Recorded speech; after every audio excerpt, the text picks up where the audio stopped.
4절의 말씀입니다. 제가 가지고 있는 성경은 1020페이지입니다.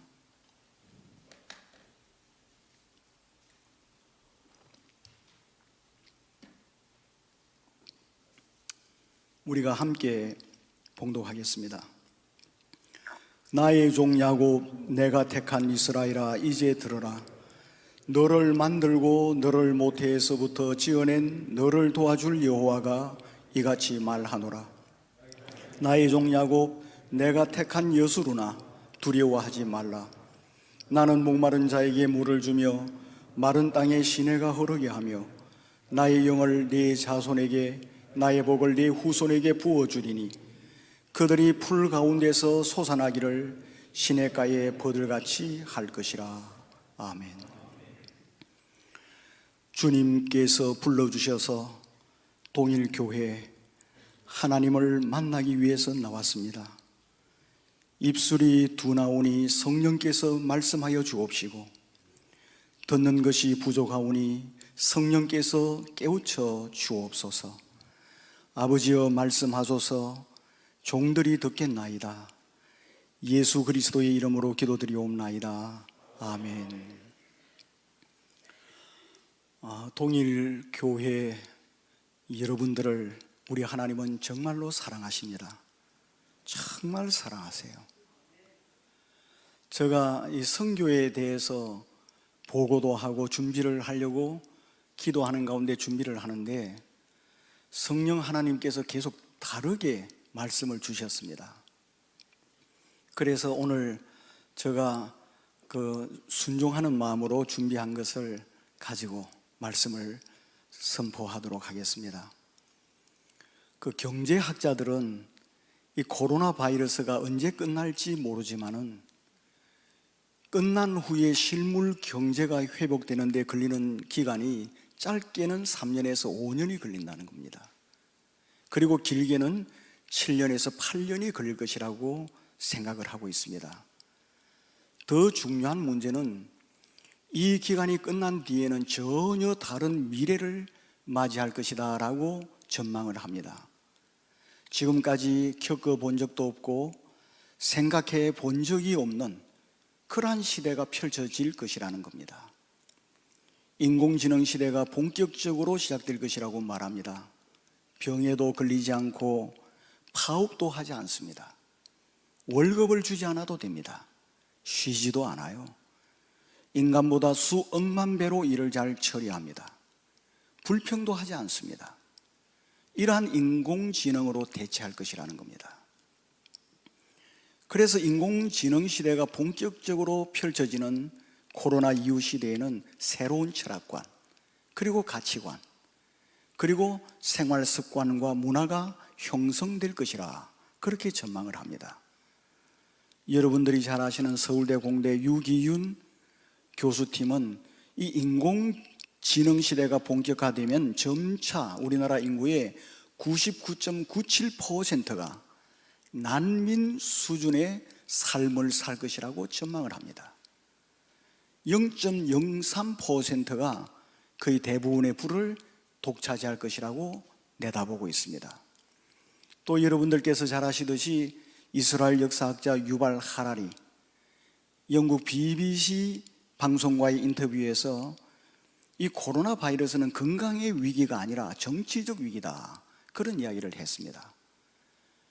이러한 팬데믹으로 인해서 긴급 조치가 일상화될 것이고 평시에는 수년간 심의를 거쳐야 할 결정들이 단 몇 시간 만에 내려지는 전체주의로 갈 가능성이 많다, 그렇게 경고를 하고 있습니다. 지구촌에 살고 있는 모든 사람들은 앞으로 어떠한 상황이 펼쳐질지 모르는 상황 속에서 살아가고 있습니다. 이러한 때 교회는 어떻게 해야 할 것인가? 이러한 중대한 질문을 교회가 지금 마주하고 있고 스스로 또 질문을 해보아야 됩니다. 저는 필리핀에서 동일교회 홈페이지에 종종 들어가서 여러분들을 만납니다. 동일교회 여러분들은 이 중차대한 질문을 스스로 하고 있는 교회라는 느낌을 받았습니다. 특별히 담임 목사님이신 오형기 목사님은 이 시대를 직시하고 이러한 질문 앞에 깊은 기도와 고뇌를 하고 있다 하는 것을 알 수가 있었습니다. 오늘 우리에게 주신 말씀의 배경, 그 배경 여러분 잘 아시잖아요. 우리가 살고 있는 이 시대 못지않는 혼돈의 시대였습니다. 그리고 두려움의 시대였습니다. 아수르 제국이 몰락하고 신흥 바벨론 제국이 확장하는 그러한 시대. 이사야는 성령의 감동을 받아서 앞으로 펼쳐질 시대를 바라보았습니다. 그리고 이스라엘 백성들을 준비를 시켰습니다. 그 준비시킨 말씀이 오늘 우리에게 주신 이 말씀입니다. 이사야는 이 말씀을 우리들에게 주시는 이유가 뭐겠습니까? 교회는, 모든 시대의 교회는 이처럼 시대를 앞서서 바라볼 수 있는 영안을 가지고 준비해야 된다는 겁니다. 사랑하는 성도 여러분, 상상하지 못할 이 혼돈의 시대를 대비하기 위해서 교회가 할 일이 무엇이겠습니까? 그것은 1절에서 말씀하시는 대로 사람들이 하나님의 말씀을 듣도록 해줘야 됩니다. 그래서 1절에서 제일 먼저 나오는 말씀이 뭐죠? 이제 들어라, 그렇게 말씀하세요. 원문에는 그러나 이제 들어라 라고 되어 있습니다. 그리고 제일 먼저 나와요. 우리 성경에서는 그러나가 생략되어 있습니다. 앞장인 이 43장에서는 이스라엘 백성들이 우상을 숭배함으로 범죄하여서 바벨론 포로로 끌려갈 것을 예언합니다. 우상 숭배에 빠져있는 백성들에게 참된 주의 종이 아무리 외쳐도 듣지 않아요. 오히려 핍박합니다.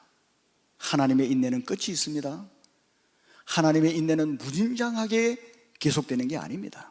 끝이 있습니다. 하나님께서는 이 바벨론 제국을 일으키셔서 그 제국을 회초리로 삼아 이스라엘을 포로로 삼게 될 것이라는 그러한 계획을 이사야에게 알렸습니다. 하나님께서는 그러한 상황에 처해질 이스라엘 백성들에게 44장 1절에서 그러나 라고 말씀하십니다. 인간적으로 볼 때는 희망 없습니다. 그러한 이스라엘 백성들에게 하나님께서는 그러나 이제 들어라, 그렇게 하시면서 새로운 소망의 약속을 주세요. 그 어떤 상황이라 할지라도 하나님의 말씀을 듣는 귀가 있다면 소망이 있다는 말씀이에요. 이 사회를 살리는 소망의 말씀을 여러분 동사무소에서 들려주겠습니까? 아니면은 대구 시청에서 들려주겠습니까? KBS나 MBC 방송국에서 들려주겠습니까? 오직 주님의 몸된 교회에서만 들려줄 수가 있습니다. 가장 우선되고 중요한 것은 하나님의 참된 말씀을 선포하는 소프트웨어가 갖춰져 있어야 되죠. 이 사회에 소망을 주기 위해서, 이 세상 사람들에게 들려주기 위해서 소프트웨어가 있어야 되죠. 통일교회는 가장 중요한 이 소프트웨어가 이미 갖추어져 있지 않아요. 오형기 목사님, 소프트웨어입니다. 학식적으로나, 그리고 인품으로나, 그리고 리더십으로나 주님께서 이 통일교회에 주신 가장 큰 축복이에요. 이것은 그 누구도 부인하지 못할 겁니다. 이러한 목사님으로부터 선포되는 하나님의 말씀이 뭡니까? 바로 소프트웨어라고 할 수가 있습니다. 그리고 목사님을 중심으로 하나가 되어 충성하는 장로님들을 비롯한 여러분들이 참된 소프트웨어입니다. 그런데 이 소프트웨어만 있다고 되는 게 아니죠. 하드웨어가 같이 따라가야 됩니다. 오늘날 세속음악 그리고 세속 강연을 하는 곳을 여러분 가보셨을 거예요. 정말 놀라운 시설을 가지고 있습니다. 이 하드웨어가 참 좋습니다. 오늘을 살아가는 현대인들은 그러한 시설을 잘 갖춘 하드웨어에 익숙해져 있습니다. 젊을수록 더합니다. 연세 많으신 분들은 보릿고개도 넘어봤습니다. 또 식민지 시대도 거쳤어요. 그렇지만 젊은이들은 그렇지 않아요. 미래의 주인공이 될 젊은이들은 그걸 모릅니다. 그래서 시설이 잘 갖추어져 있는 하드웨어에 아주 익숙해져 있습니다. 세속적이고 사람들을 타락시키는 집단들은 이미 놀라운 하드웨어를 갖추고 젊은이들을 끌어당기고 있습니다. 오형기 목사님과 여러 장로님들을 비롯한 모든 통일교회 성도 여러분의 고민도 바로 여기에 있었을 거예요. 바로 그것이 고민입니다. 그래서 아마 목사님께서 참으로 많은 고뇌 끝에 힘든 결단을 한 것 같아요. 저는 이 인터넷을 통해서 교회 이곳저곳을 다 둘러보는 가운데 이런 생각을 하게 되었습니다. 만일 동일교회가 하드웨어가 부족하여 하나님의 말씀을 세상 사람들에게 듣게 하는데 실패한다면 그때 어떻게 하시렵니까? 그래서 여러분들이 결단한 것이잖아요. 그래서 지금 하드웨어를 준비하고 있습니다. 이 놀라운 일입니다. 코로나 바이러스 참 어렵습니다. 이 어려운 시기 때문에 더욱더 미래를 준비하는 여러분의 모습, 정말 용기 있는 모습입니다. 정말 놀라운 모습이에요. 멀리 선교 현장에서 이 모습을 인터넷으로 접하면서 참 감격했습니다. 정말 감격했어요. 다 움츠려들고 예산을 줄이고 그냥 부정적으로 뒤로 물러서는데 하나님께서는 그렇지 않거든요. 여러분들의 모습이 바로 하나님의 마음에 합한 모습임을 저는 믿습니다. 이러한 동일교회에서 하나님의 말씀을 듣고 배울 때 어떤 역사가 일어나겠습니까? 깨닫게 됩니다. 무엇을 깨닫게 되죠?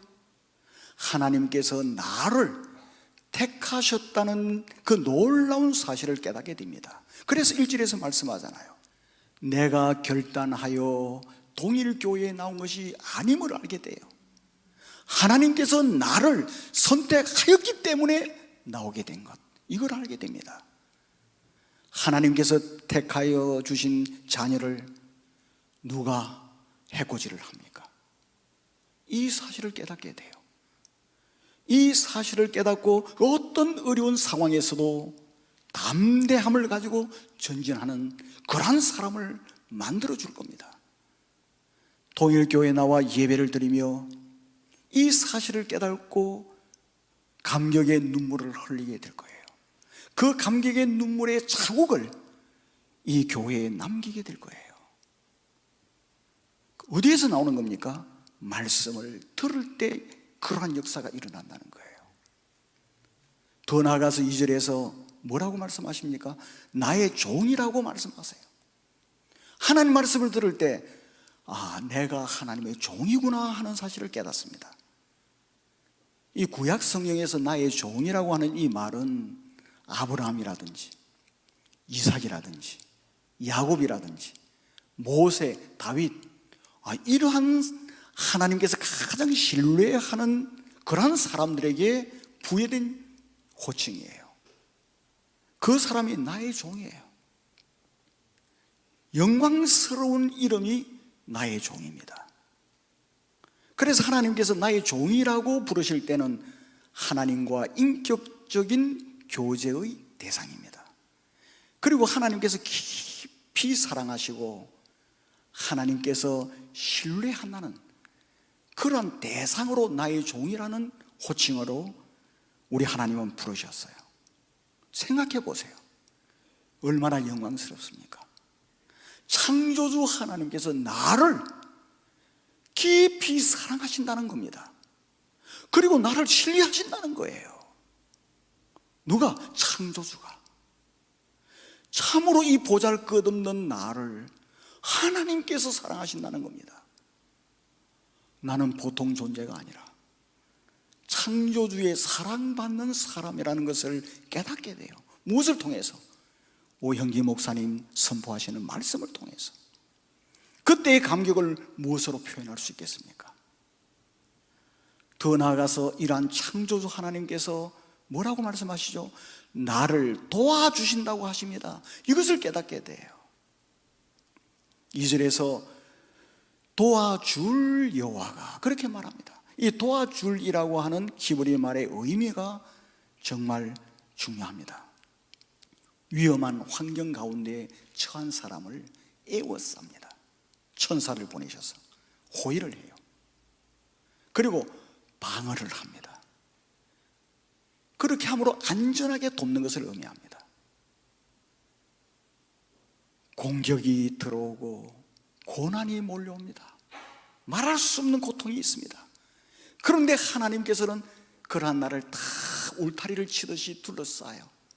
그래서 그러한 것들이 나를 침범하지 못하도록 에워싸셔서 방어하고 안전하게 도와주신다는 거예요.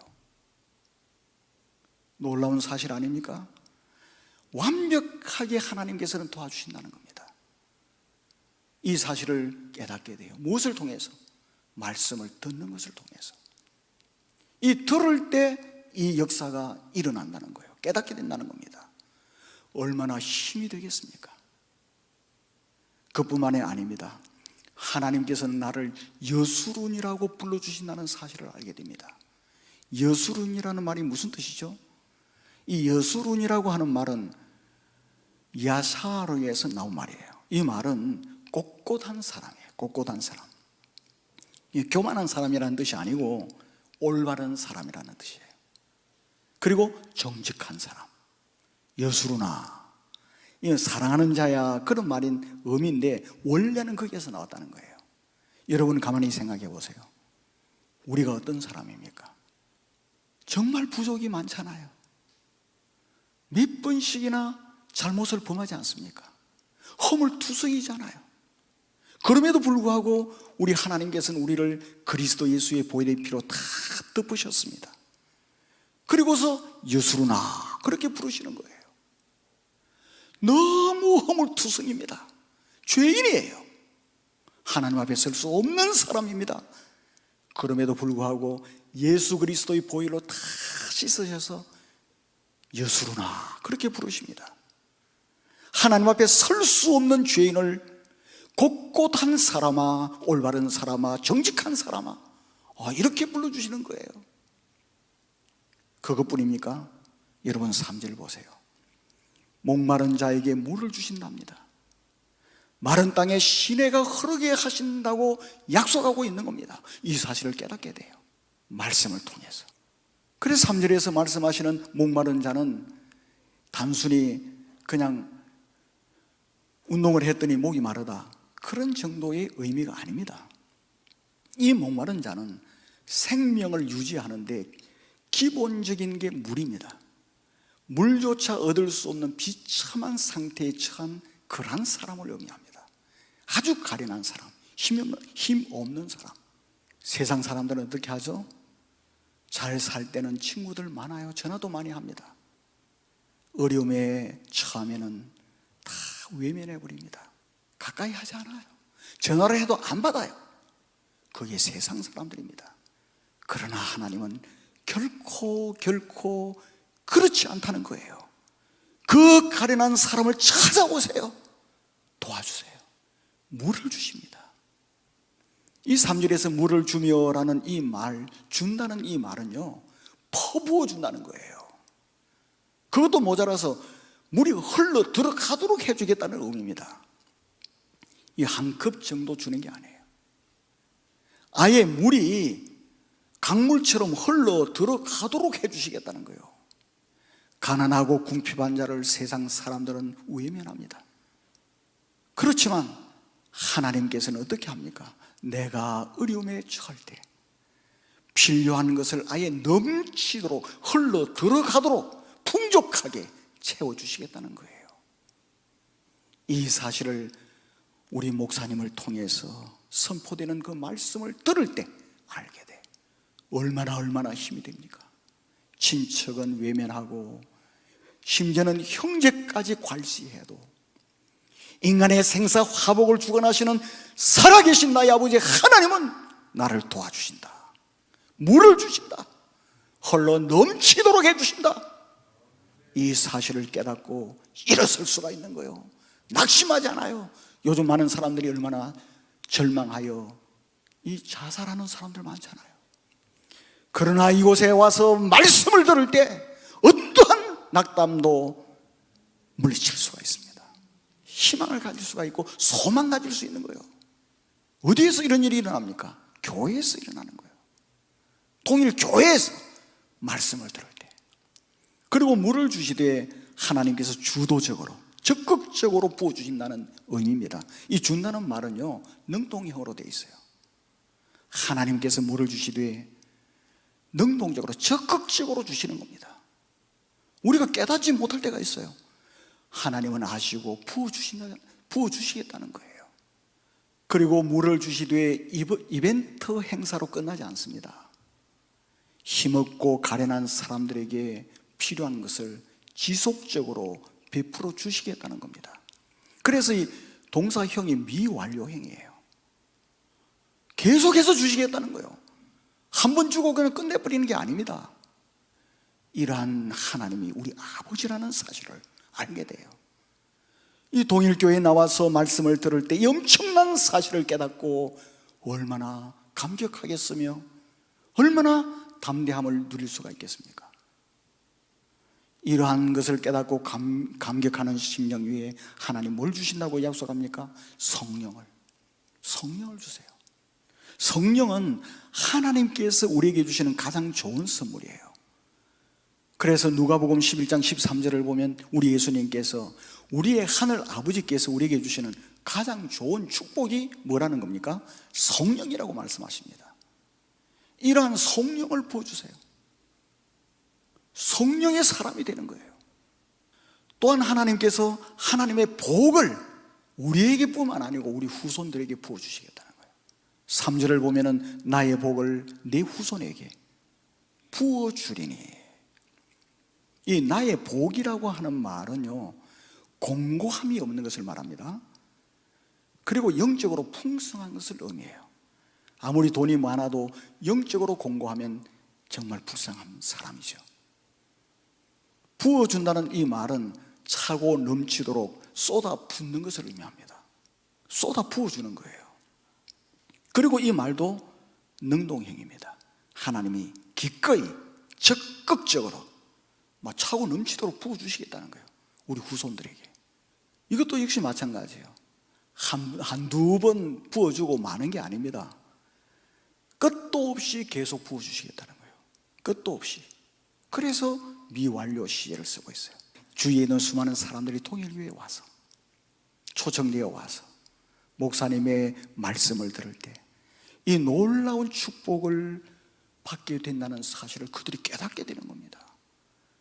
우상 숭배하고 아무리 점쟁이 찾아가서 빌어봤댔자 그것은 하나님의 진노 사는 일이고, 창조주 하나님 앞에 나올 때 이러한 역사가 일어난다는 것을 깨닫게 되는 것이죠. 말씀을 들을 때 이러한 축복이 임한다는 겁니다. 지금도 여러분에게, 그리고 여러분의 후손들에게 이러한 축복이 부어진다는 사실을 꼭 인식하시기를 바랍니다. 어떠한 일이 있더라도 꼭 믿으시기를 바랍니다. 하나님께서는 이렇게 하심으로 우리와 우리의 후손이 어떻게 하시겠다고요? 풀 가운데에서 솟아나기를 시냇가에 버들같이 할 것이다. 이렇게 말씀해요. 이걸 깨닫게 됩니다. 4절을 보니까 그들이 풀 가운데에서 솟아나기를 시냇가에 버들같이 할 것이라. 이 풀이라고 하는 말은 땅에서 솟아나는 돋아나는 1년생 잡초를 의미합니다. 여기에서는 이방인을 의미합니다. 그 이방인을 상징하죠. 오늘 우리에게 주신 말씀은 풀 사이에서 돋아난다, 그렇게 말씀해요. 하나님의 백성인 우리는 이방인들과 섞여 삽니다. 왜 섞여 살죠? 정인이기 때문에, 소금이요 빛이기 때문에. 그러나 이방인 틈바구니에서 우리가 살아가지만 우리와 우리 자손들은 풀과 달라요. 이방인과 다르다고 말씀하십니다. 놀랍도록 성장이 빠릅니다. 성장이. 우리의 후손들이 풀 가운데서 솟아난다는 말을 표현합니다.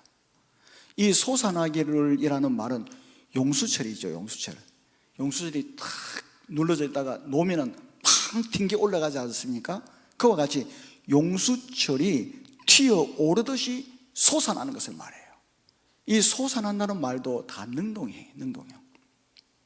우리 하나님께서 친히 개입하셔서 하나님의 강한 의지를 가지고 하나님의 백성인 우리와 우리 후손들이 그렇게 되도록 하시겠다는 거예요. 강한 의지를 가지고 우리와 우리 후손들이 풀 가운데서 용수설이 튀어오르듯이 솟아나게 하시겠다는 겁니다.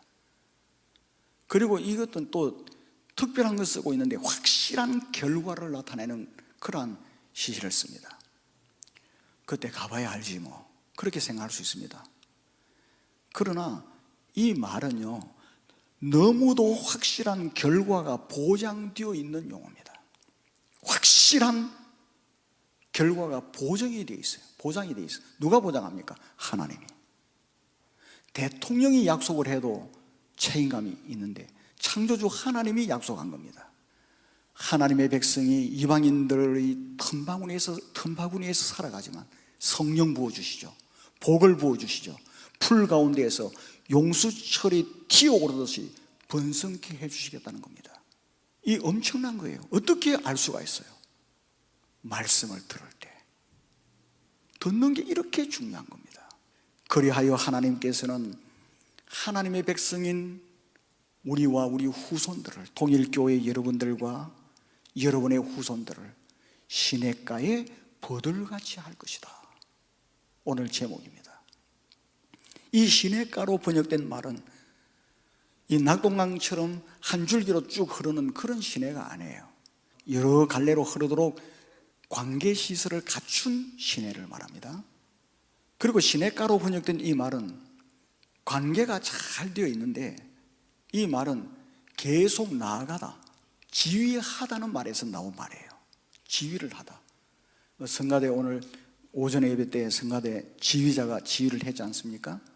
그 말에서 나왔습니다.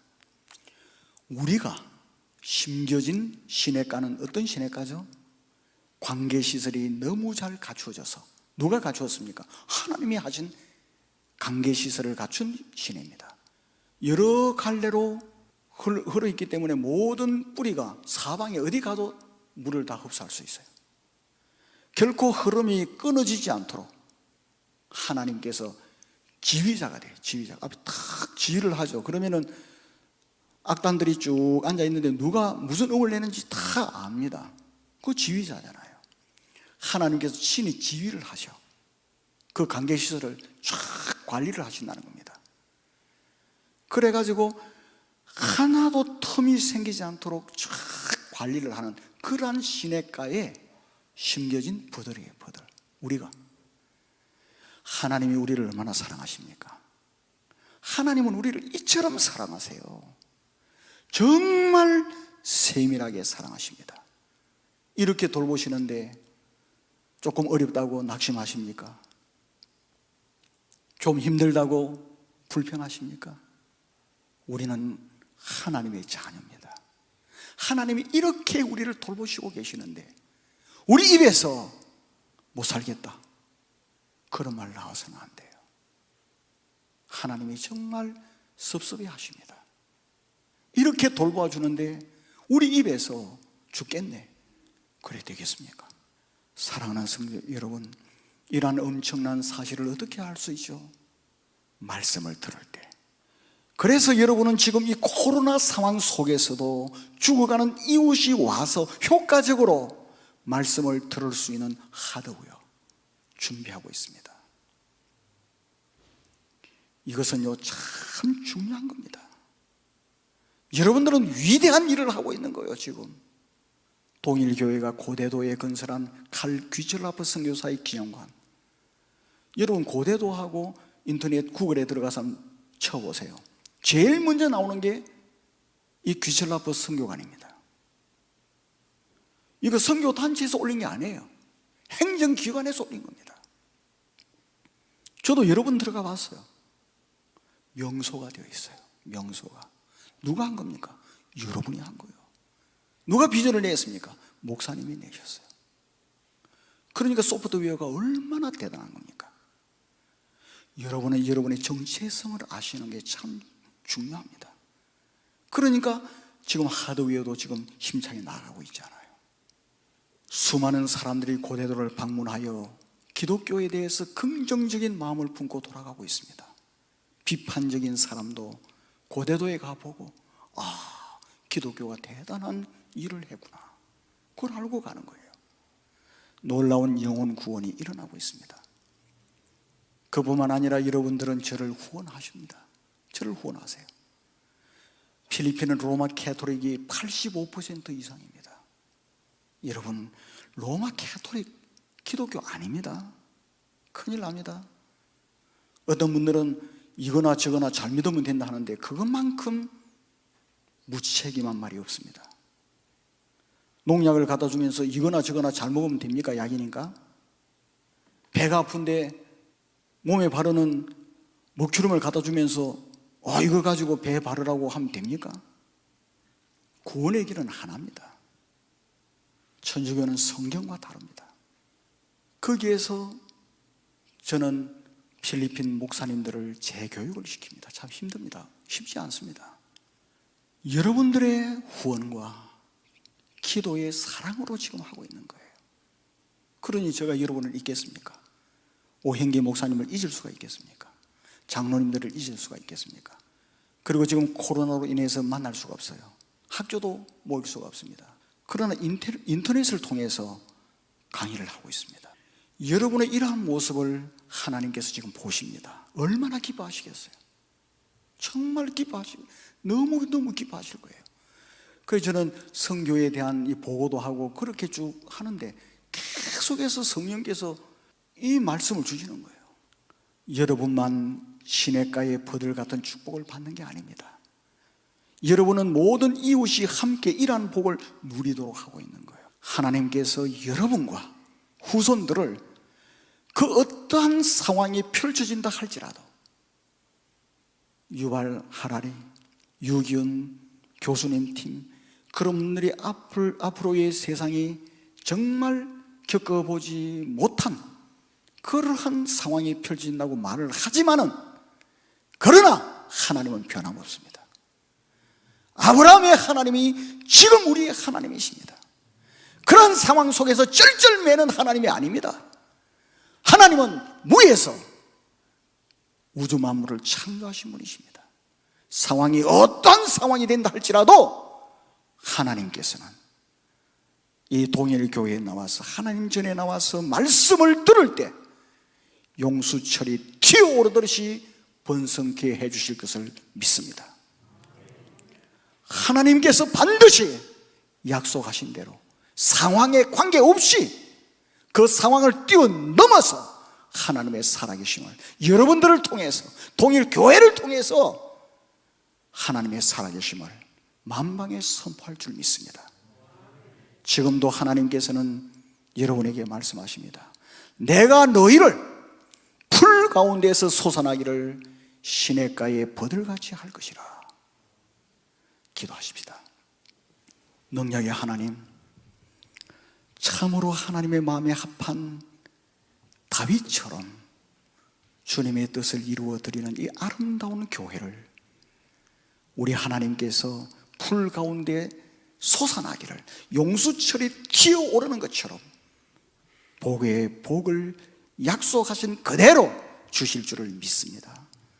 무엇보다도 이 모든 하나님의 비전을 이루어 가시는 우리 단양회장 목사님을 굳건하게 붙드시고 영육간에 강건하게 하옵시며, 목사님을 보필하시는 참 훌륭한 모든 장로님들 강건하게 하옵시고 더 큰 복을 누리게 하옵시며, 권사님, 집사님, 모든 성도들 어린 아이에 이르기까지 들어오나 나아가나 복을 받게 하옵소서. 이 약속의 말씀 그대로 받게 하여 주옵소서. 예수님 이름으로 기도드리옵나이다. 아멘. 우리 구주 예수 그리스도의 은혜와 하나님 아버지의 사랑과 성령님의 교통하심이 하나님의 말씀과 하나님의 약속의 비전을 가슴에 안고 세상을 정복하고 다스리기 위하여 삶의 현장으로 나아가는 모든 하나님의 권속들 머리 위에 이제로부터 영원토록 함께 하실지어다. 아멘.